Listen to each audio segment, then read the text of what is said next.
ለማካፈላችሁ ለእግዚአብሔር ቃል መሰረት እንዲሆን ዮሐንስ ወንጌል ምዕራፍ 1 ቁጥር 44ን መነሻ በማድረግ የሚቀጥሉትን ጥቂት ደቂቃዎች እናያለን።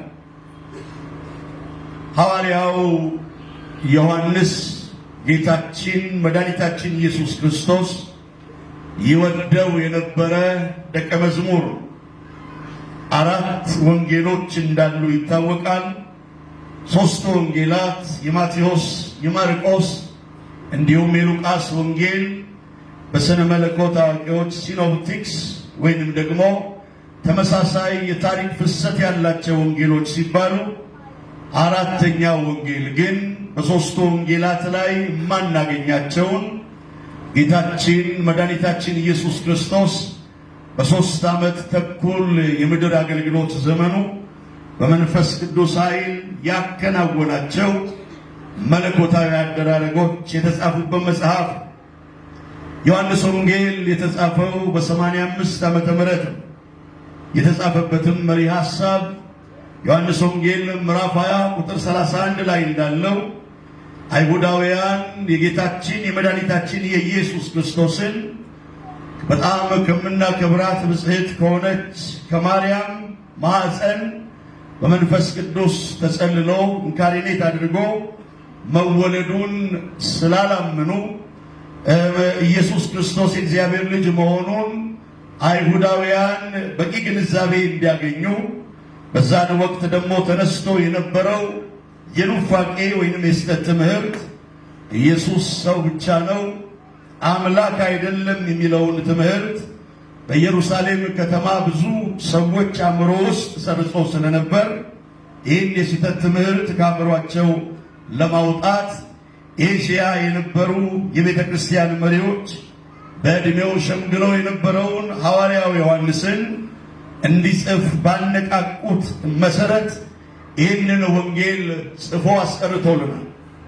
የዚህ ወንጌል ጭብጥ ሐሳብ ኢየሱስ የእግዚአብሔር ልጅ የሚል ይህን እውነት አጋንንቶች አይወዱትም። ይህንን እውነት አንዳንድ የሃይማኖት ህብረተሰቦች አጥብቀው ይቃወሙታል። በክርስትናችን ፒላር ከሆኑ እውነቶች አንደኛው ኢየሱስ የእግዚአብሔር ልጅ መሆኑ። ታዲያ ይህንን የኑፋቄ ትምህርት አሰራጭቶ የነበረው ሰረንተስ የሚባል አይሁዳዊ እንደነበር ይታወቃል። ሐዋርያው ዮሐንስ ወንጌል የአንደኛ ዮሐንስ፣ የሁለተኛ ዮሐንስ፣ የሶስተኛ ዮሐንስ እና የዮሐንስ ራእይ በአዲስ ኪዳን የ5 መጽሐፍት በመንፈስ ቅዱስ ጸሐፊ እንደሆነ ይታወቃል። ዛሬ የማካፍላችሁ ቃል ምዕራፍ 1 ቁጥር 44 ላይ ያለውን ቃል ነው የምናገረው። በጌታ በኢየሱስ ክርስቶስ ስም አነበዋል። ኢየሱስም ተመልክቶ አንተ የዮና ልጅ ስምዖን ነህ፣ አንተ ኬፋ ትባላለህ አለው። ትርጓሜውም ጴጥሮስ ማለት ነው። ጌታ ኢየሱስ ደቀ መዛሙርትን ይመለምል ወይንም ሪክሩት ያደርግ እንደነበር ቃሉ ይናገራል።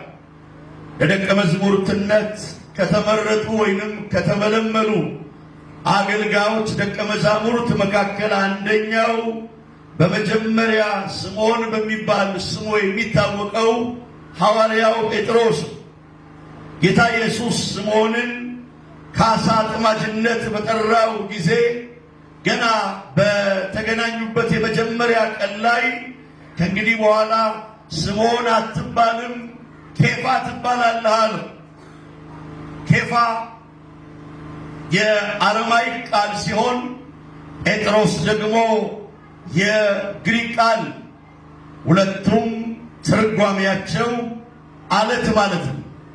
ጌታችን መድኃኒታችን ኢየሱስ ክርስቶስ ሐዋርያው ጴጥሮስን ባየው የመጀመሪያ ቀን ላይ አለት ነህ አለው። ዛሬም በነቢያት መንፈስና በእግዚአብሔር ቃል ሆኜ ወደ እያንዳንዳችሁ መልእክት አመጣለሁ። አሁን ያላችሁበት ሁኔታ ሳያስፈራራ ድህነታችሁ፣ በስራችሁ ያጣችሁት ብዙ ስኬት አለማግኘቶች፣ በሕይወታችሁ የገጠማችሁ ፌሌሪቲ ሳያስደነግጠው የሰማይ አምላክ እግዚአብሔር በሕይወታችሁ ጅማሬ የሕይወታችሁን ፍጻሜ ይናገራል። እግዚአብሔር ዛሬን ብቻ ሳይሆን በትንቢታዊ እይታ ዘላለምን ያያል። ሐዋርያው ጴጥሮስ በጣም አነስተኛ ከሆነ ማህበረሰብ መካከል የተገኘ አነስተኛ የሆነ ሥራ የሚሠራ አሳ አጥማጅ የነበረውን ሰው ገና ጌታ ኢየሱስ ክርስቶስ ለደቀ መዝሙርነት ሲያጨው ስሙን ነው የቀየረው። ከእንግዲህ በኋላ ስምዖን አትባልም ኬፋ ትባላለህ አለው። ኬፋም ጴጥሮስም ቅድም ለመናገር እንደሞከርኩት በአረማይክና በግሪክ ተመሳሳይ ትርጓሜ ያላቸው አለት፣ የማይነቃነቅ ማለት ነው። ጴጥሮስ እውነት ያ ቃል ሲመጣለት አለት ነበር ወይ? አለት የሚለው ስም ለሐዋርያው ጴጥሮስ ይገባው ነበር ወይ? በሐዋርያው ጴጥሮስ ሕይወት ላይ 1 2 3 ተብሎ የሚቆጠር ድካም አልነበረም ወይ? እንደማናችንም ዓለም አለው ሲል አላጠፋም ወይ? እራመዳለሁ ሲል ተሰናክሎ አልወደቀም ወይ ብለን መጽሐፍ ቅዱስ የእግዚአብሔርን ቃል ስናጠና ሐዋርያው ጳውሎስ ሐዋርያው ጴጥሮስ አንደኛ መታወቂያ ባህሪው ችኩልነት። ችኩል ለመናገር ይቸኩላል፣ ለመሞከር ይቸኩላል። ችኩልነት ሁልጊዜ ትክክል ባይሆንም አንዳንድ ጊዜ ግን ልክ ሊሆን ይችላል። ሐዋርያው ጴጥሮስ በባህሪው ችኩል ነው። ጌታችን መድኃኒታችን ኢየሱስ ክርስቶስ በባህር ላይ ሲራመድ አይቶ በመጀመሪያ ጎስት ወይንም ምትሃት መስሏቸው ታንኳ ላይ ሆነው ሐዋርያው ጴጥሮስን ጨምሮ ደቀ መዛሙርት ፈርተው እያል ጌታ ኢየሱስ ደግሞ አትፍሩ እኔ ነኝ ብሎ ማንነቱን ካረጋገጠላቸው በኋላ ሐዋርያው ጴጥሮስ አንድ ጥያቄ ጠየቀ። አንተ ከሆንክ በዚህ በሚናወጠው ውሃ ላይ እንዳንተ እንድራመድ እዘዘኝ አለው። ጌታ ኢየሱስም በሚናወጠው ውሃ ላይ ሐዋርያው ጴጥሮስን ና ብሎ አዘዘው። ሐዋርያው ጴጥሮስም ና በሚለው ቃል መጽሐፍ ቅዱስ የእግዚአብሔር ቃል እንደሚናገረው ውሃ ላይ ዘሎ ወረደ። ኢየሱስ ክርስቶስ በሚናወጠው ውሃ ላይ እንደሚራመድ አብሮ ተራመደ። ችኩልነቱ እዚህ ጋር ሐዋርያቱ ያላዩትን ስፒሪቹዋል ኤክስፒሪየንስ ወይንም አዲስ የሆነ መንፈሳዊ ልምምድ እንዲለምድ ወይንም እንዲያይ የእግዚአብሔርን አደራረግ እንዲለማመድ አድርጎታል። ይሄው ችኩል ሐዋርያው ጴጥሮስ እየተራመደ እያለ ደግሞ እዛው ባህር ላይ ያራመደውን ኢየሱስን ረስቶ በሚናወጠው ውሃ ላይ አይኑን ባደረገ ጊዜ በዛው ሰዓት ከጥቂት ደቂቃዎች በኋላ እንደሰመጠ ጌታው አድነኝ ብሎ እንደጮኸና ሐዋርያው ጴጥሮስ በማቴዎስ ወንጌል ምዕራፍ 26 ላይ ከሌሎቹ ደቀ መዛሙርት ይልቅ መከራ ሲመጣ ኢየሱስ ክርስቶስን እንደማይክደው ተደጋጋሚ ጊዜ እየማለና እየተገዘተ ተናግሯል። ምናልባት አጠገቤ ያሉ እነዚህ ደቀ መዝሙር ጓደኞቼ ቢክዱ እንኳን በእኔና በአንተ መካከል ያለው ግንኙነት እስከ ሞት ድረስ ይዘልቃል ብሎ አፉን ሞልቶ በድፍረትና በችኩልነት ሲናገር አንብበናል። ክርስትና የፉከራ ጉዳይ አይደለም። ላንቃችን እስኪቀደድ አያም ሃይሊ ፌቨርድ ስላልን ሃይሊ ፌቨርድ አንሆንም፣ ወይንም ደግሞ ትልቅ ሞገስ ላያችን ላይ አይመጣም። ክርስትና የሚጠይቀውን መንፈሳዊ ፕሪንስፕል ወይንም መርህ ሳናከናውን ዝም ብለን ቀኝና ግራ እጃችንን አንስተን እንደ ኮሚኒስት ዘመን ስለፎከርን ብቻ በሕይወታችን ላይ ለውጥ አይመጣም። ክርስትና የፉከራ የንግግር ሕይወት ብቻ ሳይሆን ኑሮ። ሐዋርያው ጴጥሮስ በጸሎት ሕይወቱ ጠንካራ ሳይሆን በፉከራ የሚያምን ነው። አልክድህም፣ አልተውህም። ሐዋርያው ዮሐንስ፣ ሐዋርያው ያዕቆብ መከራው አድክሟቸው ቢተዉ እንኳን እኔ ካንተ ጋር ያለኝ ግንኙነት እስከ ሞት ይቀጥላል አለ። ያለ ጸሎት ቀኝ እጃችንን አንስተን ምናደርገው ክሌሚት እና ፕሮክሌሚት ኮንፌሽን በሕይወታችን ላይ ለውጥ አመጣም። አንዳንድ የመጽሐፍ ቅዱስን እውነት መሰረት ያላደረጉ ኮንፌሽኖች ኮንፊውዥኖች ናቸው። ኮንፌስ ማድረግ ያለብን እንደ ቃሉ ነው። እንደ ቃሉ ስንኖር በሕይወታችን ላይ ኮንፊውዥን ወይም የሕይወት መደበላለቅ አይመጣም። ፍየል ወዲህ ቅዝምዝም ወዲያ እንደሚባል ሕይወታችን ከቃሉ ጋር ተጣርሶ ቀኝ እጃችንን አንስተን ጥቅስ እየጠቀስ የምናውጀው አዋጅ በሕይወታችን ላይ አፕሊከብል አይሆንም፣ ተግባራዊ አይሆንም። ሐዋርያው ጴጥሮስ ሌሎች እንኳን ቢክዱ እኔ አልክድህም ባለው ጊዜ ጌታ ኢየሱስ ክርስቶስ ኮምፕሮማይዘር ወይም አመቻማች ስላይደለ እንዲህ አለው፣ ዛሬ አለው ማቴዎስ 26 ላይ ዶሮ ሳይጮህ 3 ጊዜ ትክደኛለህ። አሁንም ሐዋርያው ጴጥሮስ መልእክት እየመጣለት እግዚአብሔር ሆይ አቅም ስጠኝ፣ ጸጋ ስጠኝ ብሎ መለመን ሲገባው እስከ ሞት እንደማይክደውና እንደማይተው ተናገረ። በዛው ክፍል በማቴዎስ ወንጌል ምዕራፍ 26 ቁጥር 41 ላይ አስቸጋሪው የመከራ ሰዓት ደረሰ።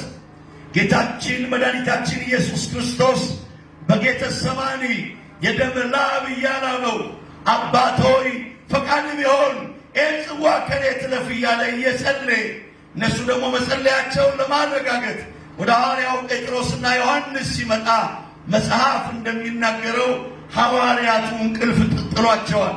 ስለዚህ ሐዋርያው ጴጥሮስና ዮሐንስን ጌታ ኢየሱስ እንዲህ አላቸው፣ 1 ሰዓት እንኳን መትጋት አቃታችሁ፣ ወደ ፈተና እንዳትገቡ ትጉና ምን አድርጉ?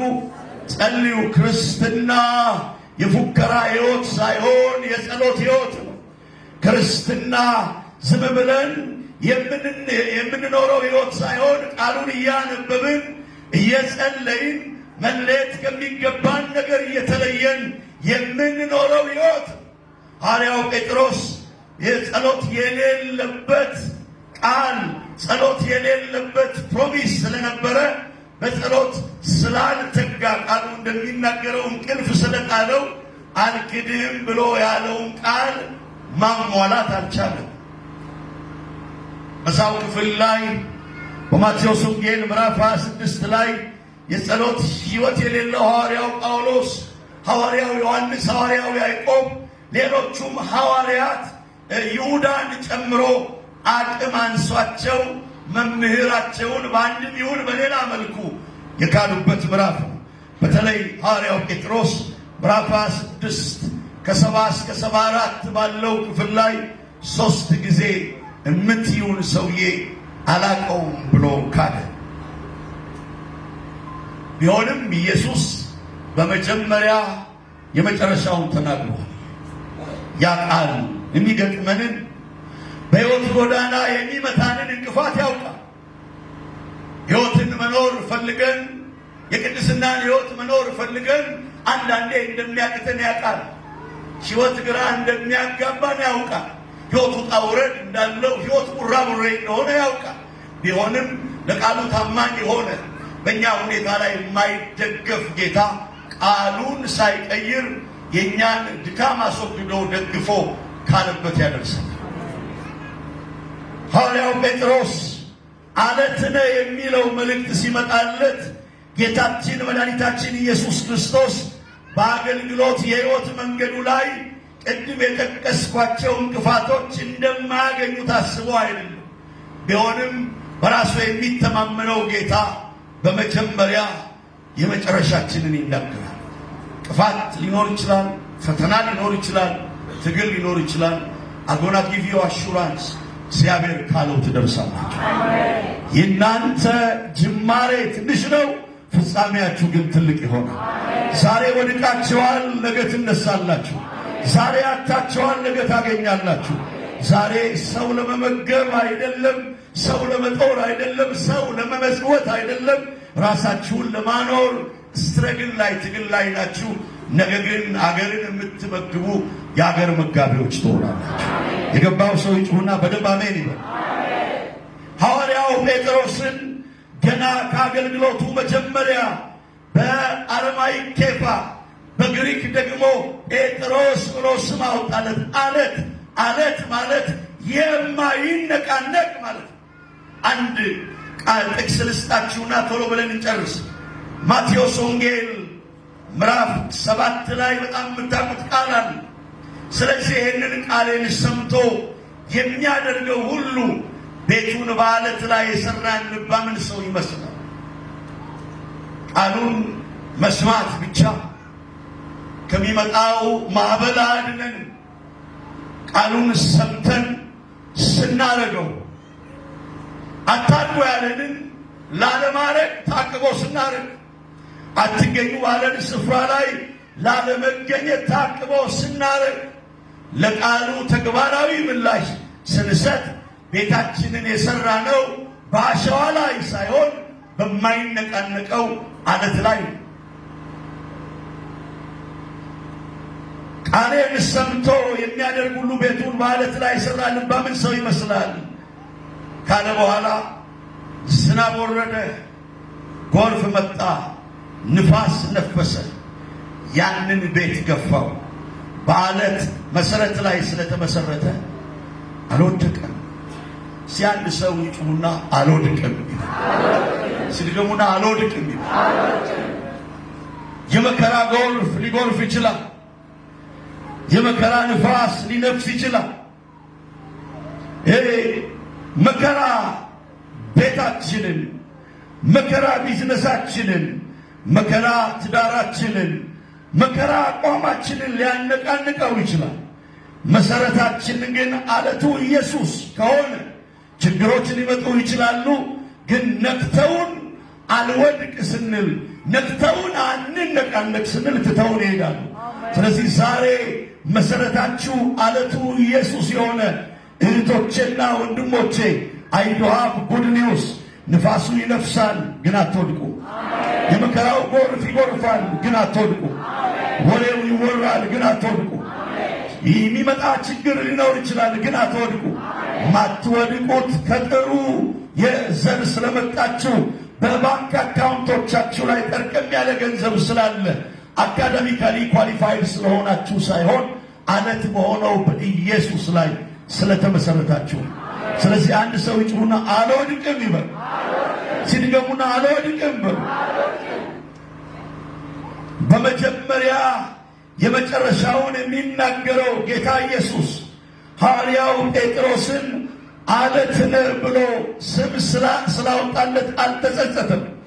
በሕይወት መንገዳችን ላይ የሚገጥሙን እንቅፋቶች፣ አለመከናወኖች፣ ተግዳሮቶች ቢኖሩ ዛሬ በዚህ የመክፈቻ ቀን ላይ መልእክት አለኝ። እግዚአብሔር ካለው ያደርሳችኋል። ትሆናላችሁ ያላችሁን ትሆናላችሁ። ይሳካላችኋል፣ ይከናወንላችኋል።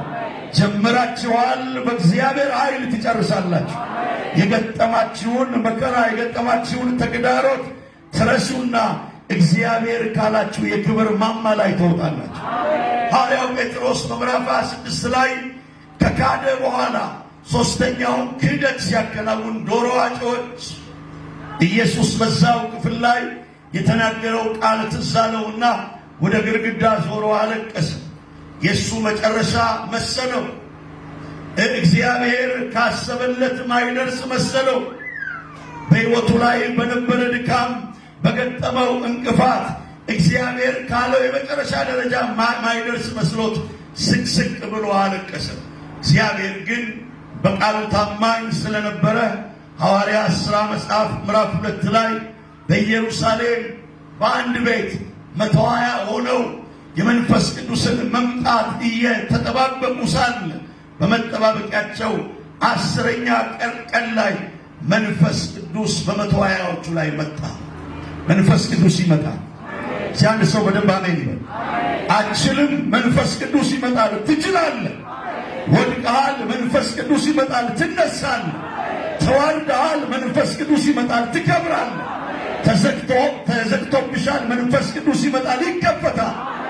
አታል መንፈስ ቅዱስ ይመጣል፣ ትትረፈረፋል። ሕይወት ኢን አበንደንስ በሕይወት ይሆናል። መንፈስ ቅዱስ ይመጣል። ይሄን ልበላችሁ፣ ትዝ ይላችኋል የምናከብራት ብጽሕት ማርያም በድንግልና ወራት በስድስተኛ ወር መልአኩ ገብርኤል መጥቶ ወንድ ልጅ ትጸንሻለሽ ባላት ጊዜ ወዲያው እንደ አንዳንድ እህቶቻችን እልል ብላ መልእክቱን አልተቀበለችም። ስላልገባት ሀው ኩዲት ቢ አለች። እንዴት ሊሆን ይችላል? እኔ ድንግል ነኝ፣ በድንግልና ደግሞ ለጮኛዬ ለዮሴፍ የተጠበቅ ሆኜ ሳለ ምንም አይነት ጾታዊ ግንኙነት ሳይኖረኝ እንዴት ነው ወንድ መሆን? አልገባኝም አለች። አልገባኝም ባለች ጊዜ መልአኩ ገብርኤል ሴፍ መሶ አንገቷን አልቆረጣትም፣ አስረዳት። አልገባኝም፣ ከባድ ነው፣ ይሄ ሆኖ ቢገኝ እወገራለሁ፣ ማህበረሰቡ ይወግረኛል፣ እጮኛዬ ይተወኛል፣ ከባድ ነው ብላ ስትል መልአኩ ገብርኤል እንዲህ አለ፣ መንፈስ ቅዱስ ባንቺ ላይ ይመጣል። ዛሬም መልእክቴ ይሄ ነው። በመጀመሪያ መጨረሻችሁን የተናገረ እግዚአብሔር አቅም ባጣችሁበት፣ ችሎታ ባጣችሁበት፣ አይሆንም ባላችሁበት ጉዳይ አስፈጻሚው መንፈስ ቅዱስ ዛሬ ከሰዓት ይመጣል። ተዘግተዋል፣ ይከፈታል። ወድቃችኋል፣ ትነሳላችሁ። አዝናችኋል፣ ትጽናናላችሁ። ደክማችኋል፣ ትበረታላችሁ። ዛሬ እዚህ ናችሁ፣ ነገ እዚህ አይደላችሁ። ሆሳና ከተማ ኢትዮጵያን የሚከድን የመንፈስ ቅዱስ ሪቫይቫል ይነሳል። ፎንቆ ተጀምሮ ሆሳና ላይ በዚህ መልኩ የሰፋው ይሄ ራእይ ሆሳና ላይ የሚቀር አይደለም፣ ምድርን የሚወርስ ነው።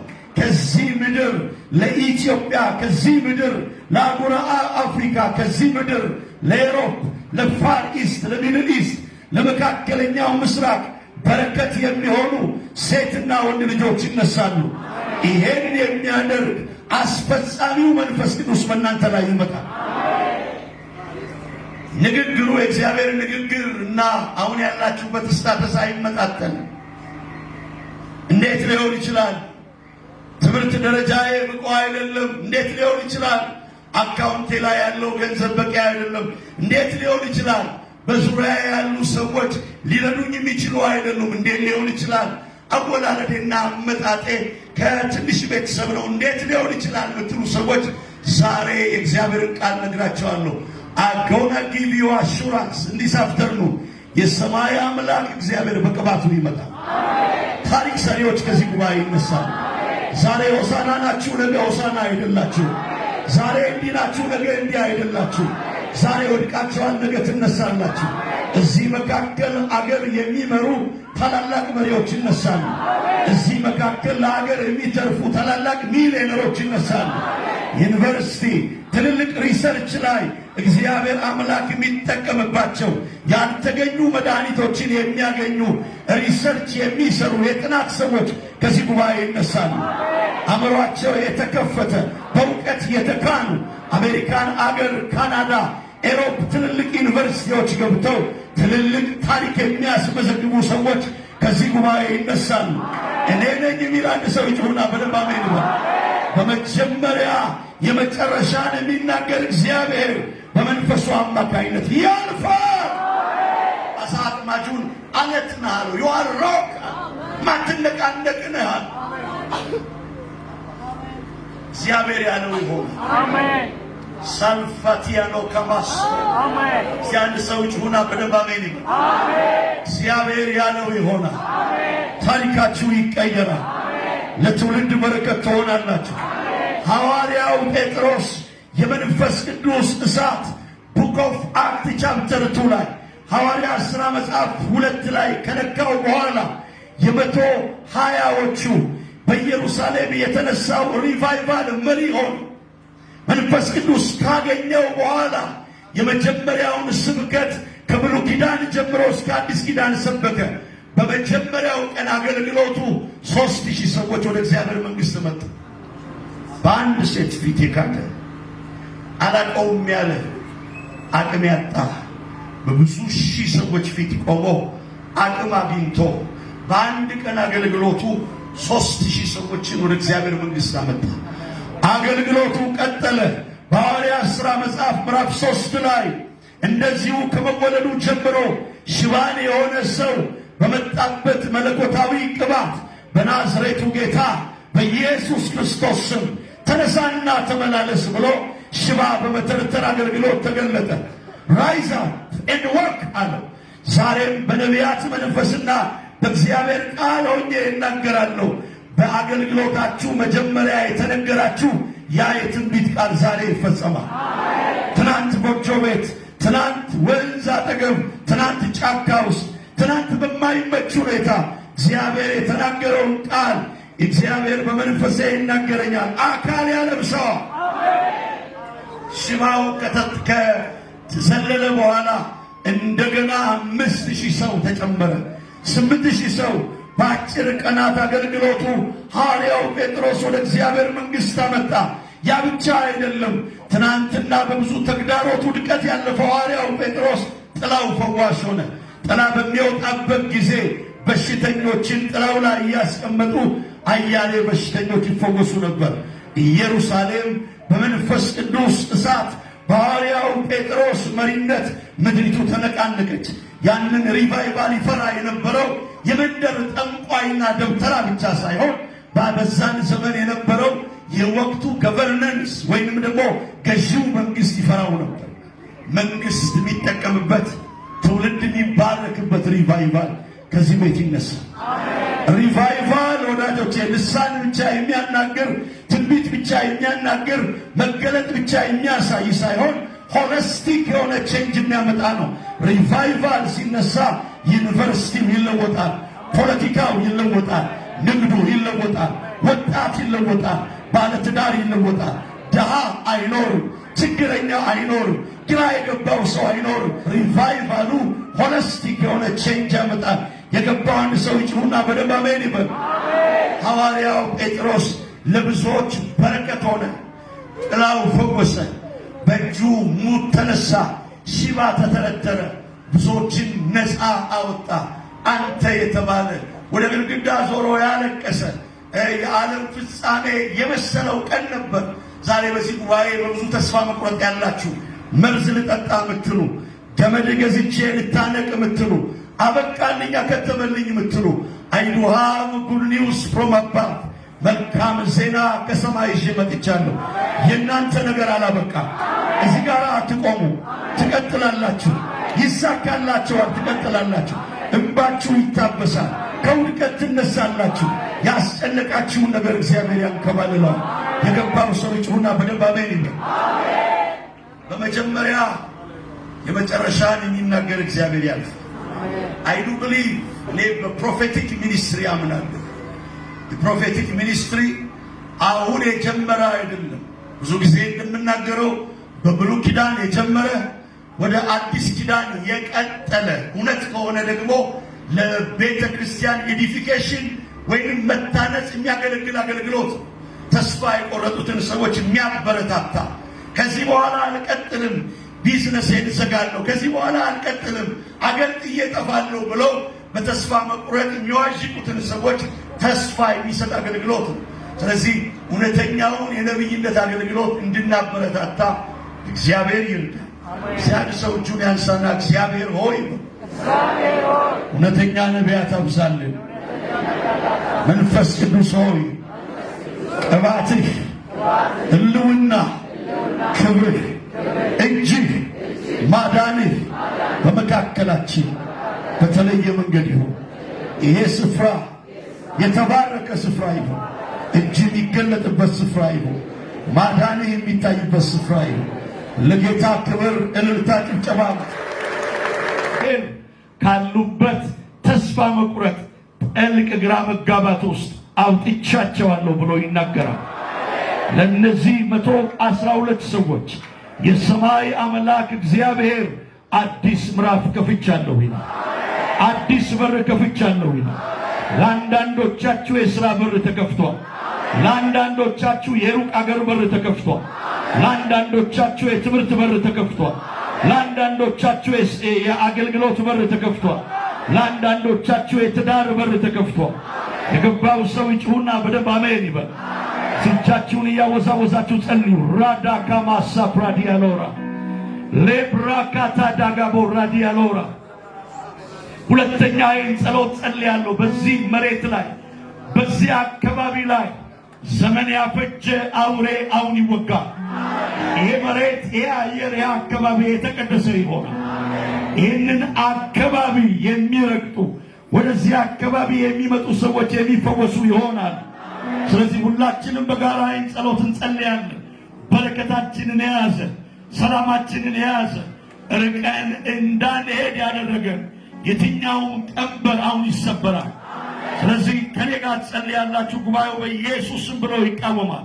በአካባቢው ላይ ያለ የሞት መንፈስ፣ የመኪና አደጋ፣ በበሽታ የሚመጣ ሞት፣ ትዳር ላይ የሚመጣ መፍረስ፣ የብደት መንፈስ፣ የጥንቆላ መንፈስ፣ የዛር መንፈስ፣ ማዕፀን ላይ የተቀመጠ፣ ጸጉር ላይ የተቀመጠ፣ ጨጓራ ላይ የተቀመጠ፣ አካል ላይ የተቀመጠ፣ ስራ ላይ የተቀመጠ የሚያበሳጭ መንፈስ፣ የሚያናድድ መንፈስ፣ የስኳር በሽታ፣ የደም ብዛት በሽታ፣ የኤችአይቪ በሽታ፣ ሰውነት ላይ የተቀመጠ የነርቭ በሽታ፣ የካንሰር በሽታ፣ የአቴቴ ጨሌ መንፈስ፣ የቡዳ መንፈስ፣ የዛር መንፈስ፣ የመስተፋቅር ድግም በብር ላይ የተደገመ፣ በልብስ ላይ የተደገመ፣ በደብተር ላይ የተደገመ፣ በፓስፖርት ላይ የተደገመ፣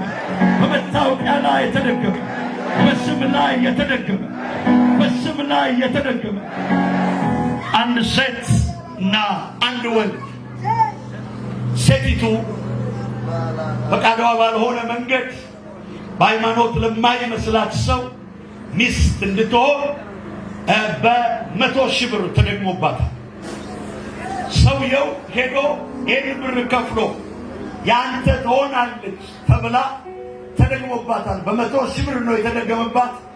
ድግምቱ የድግምት በውስጡ ያሉ የድግምት መናፍስቶች ቁጥር 65 ናቸው።